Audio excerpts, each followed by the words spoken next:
Eto na, kapapasok pa lang na napakainit na balita. Atong ang hawak ng NBI. Alright, welcome back to my YouTube channel. I'm Andy's Vlog.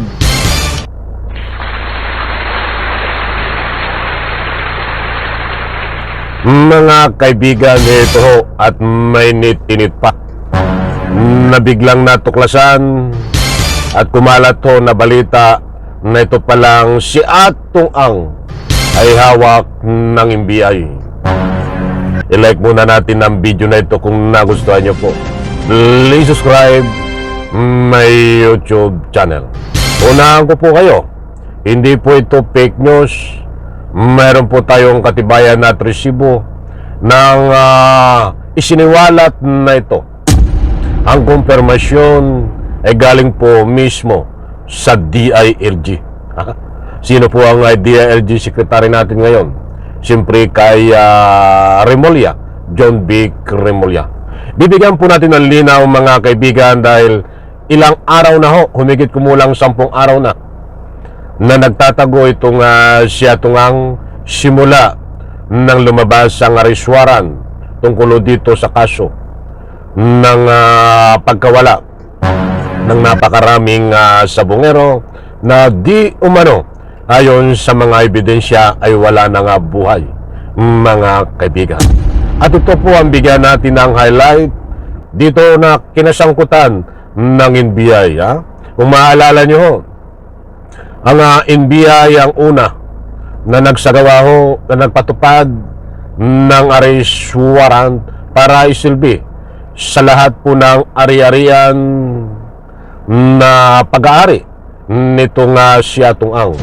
At siyempre, ayon pa din sa mga nakukuhang impormasyon na dumarating sa NBI sa mga kinaukulan dahil ito ay mayroong patong sa ulo, reward na 10 milyong piso ay binabalid ito nila itong mga lugar, lokasyon na binibigay sa kanilang impormasyon upang sa ganoon pagkatapos ma-validate ay nagsasagawa ho sila ng kaukulang pagpasok sa mga compound ari-arian ni Atong Ang na yan ho.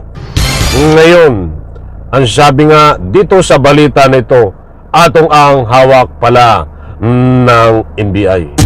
Kapit mga kaibigan, bibigyan po natin ng linaw. Huwag po kayong alis para lubos nyo pong maunawaan ang ibabahagi ko po sa inyo. Ito po ang katibayan, mga mahal kong taga-subaybay.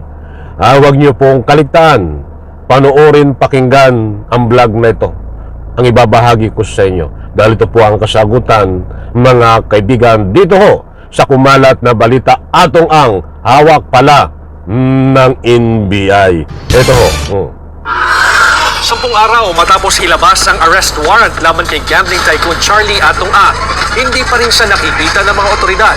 Si Ang ang itinuturing ngayong most wanted fugitive sa bansa at mastermind sa kaso ng mga nawawalang sabongero. Sa gitna ng manhunt operation, umuugong pa ang aligasyon na tinutulungan umano ito ng NBI agents. Ang sagot ng ahensya sa Agenda Weekend Report ni Ryan Renovan ng Abante. Nako, yan mga mahal kong taga-subaybay, maliwanag naman ho. Ayon sa balita na ito ay tinutulungan umano si Atong Ang ng NBI. Mga kaibigan, anong klase yung tinutulungan? Maraming uri ng pagtulong. Kaya lang dito ho, sa entrada pa lang nitong ating balita na binabahagi ho sa inyo ay Atong Ang tinutulungan di umano ng NBI sa pagtatago. Ay linawin nun natin ito, mga kaibigan. Ibig sabihin, hawak ng NBI si Atong Ang. Lilinawin natin mga kaibigan. Ito, kapit, panoorin po natin at pakinggan.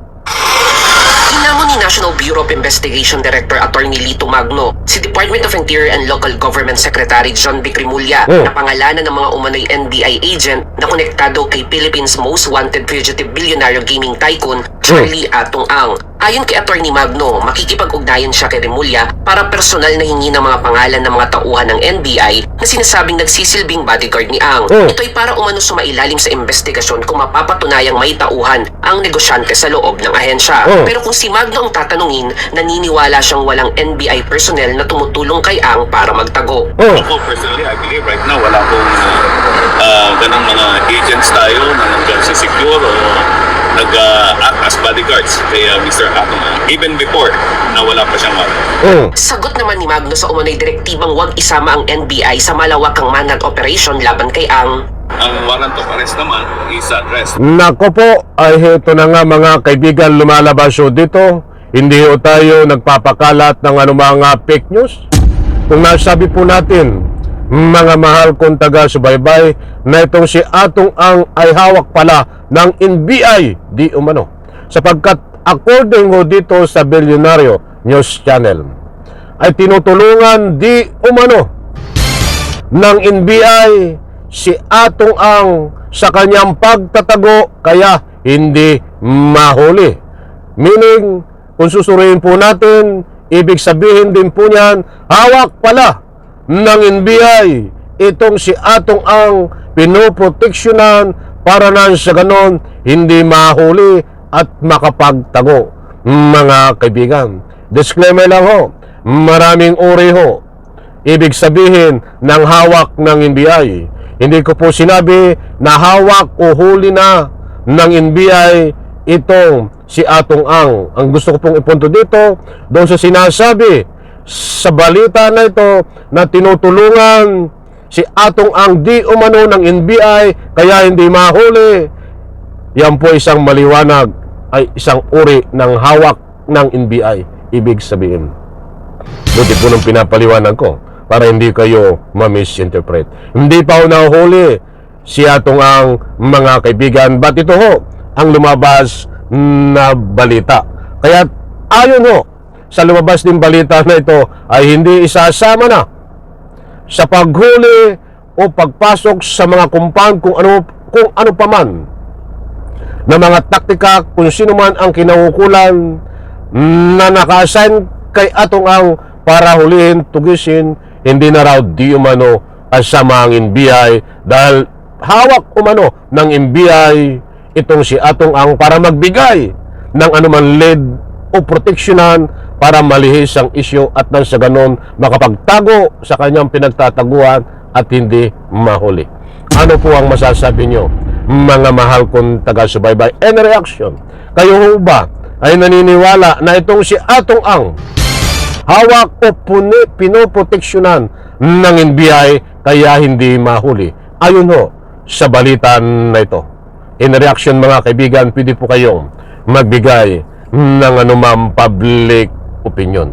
Ito po ay walang kumpirmasyon na balita na ito na NBI ay nagkakaroon po ng kontrobersya tungkol sa pagbigay ng proteksyon, mga kaibigan, dito kay Atong Ang. Datapwat ibinahagi ko po sa inyo dahil yan ang latest update, mga kaibigan, na galing pa mismo sa DILG Secretary na si Remulla. Abangan po natin, mga kaibigan, kung ano ang kahihinat na nito. Alalahanin po natin, mga mahal kong taga-subaybay, noong inuhuli si Kibuloy sa isang malaking compound diyan ho sa Davao na pag-aari ni Kibuloy. Pinasok ko ng NBI. Ang sabi ng NBI, after half hour, wala doon si Kibuloy. But nang pumasok ko ay si General Torre doon sa compound ni Kibuloy. Nako po, ang sabi doon ni Torion, wala doon si Kibuloy. Subalit, nang gumawa ng paraan itong si General Torre, hinukay itong si Kibuloy. Nahuli ho si Kibuloy. Sa lawak ho ng compound, ilang kalating oras, sasabihin mong wala si Kibuloy doon. Ibig sabihin, nagpumasok ka lang doon, hindi hinanap.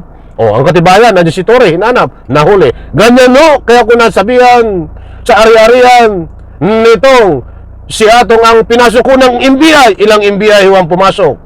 Kakaunti ho. Malawak ho ang lupain pag-aari ni Atong Ang. Hindi nila ginalugad lahat o tiningnan ang parameter. That's why ang ending, hindi mahuli itong si Atong Ang. But abangan po natin ang kabang-abang pa kung ano ang mangyayari dito. Sa like ko sa video nito. Bye-bye. Palakpak.